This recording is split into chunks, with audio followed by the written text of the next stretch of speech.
Echoes of Ash, Prologue.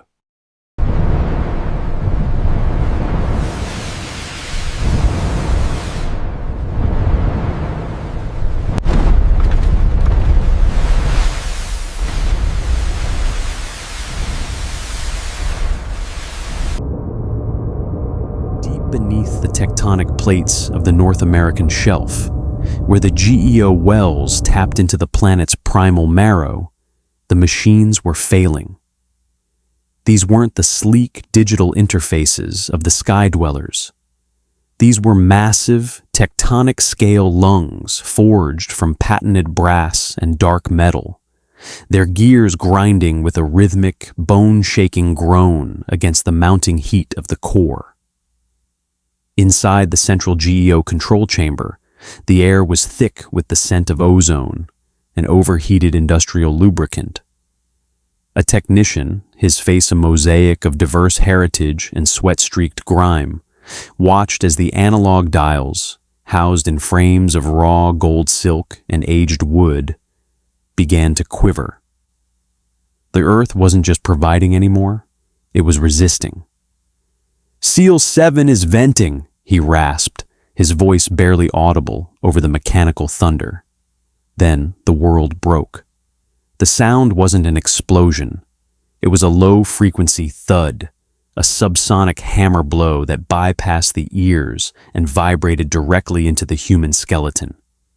1 billion tons of abrasive silica ash and corrosive sulfuric vapor, trapped for eons in the pressurized dark, finally found a throat. The blowout pierced the troposphere in a matter of seconds. On the surface, the people of the ash looked up to see a pillar of deep crimson and warm amber, tearing through the pristine blue of the old world. It didn't dissipate, it flattened. As the toxic plume hit the upper atmosphere, the heat triggered a permanent thermal inversion. The sky didn't just turn dark, it turned solid.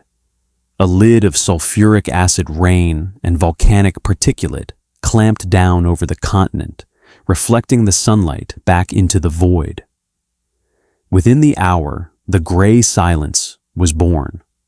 The vibrant sunlight was replaced by a flickering, toxic twilight.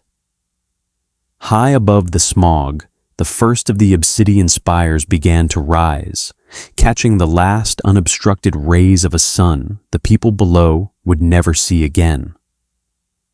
They left behind a world of absolute scarcity, a world where the only thing that fell from the sky was the slow, grinding death of a localized geothermal winter. The ash began to settle, not like snow, but like ground diamonds. It was abrasive silica, fine enough to breathe and sharp enough to score the surface of polished brass. It muffled the screams. It buried the history. By the time the sun should have risen the next morning, there was only the silence. The abrasive, unyielding gray silence.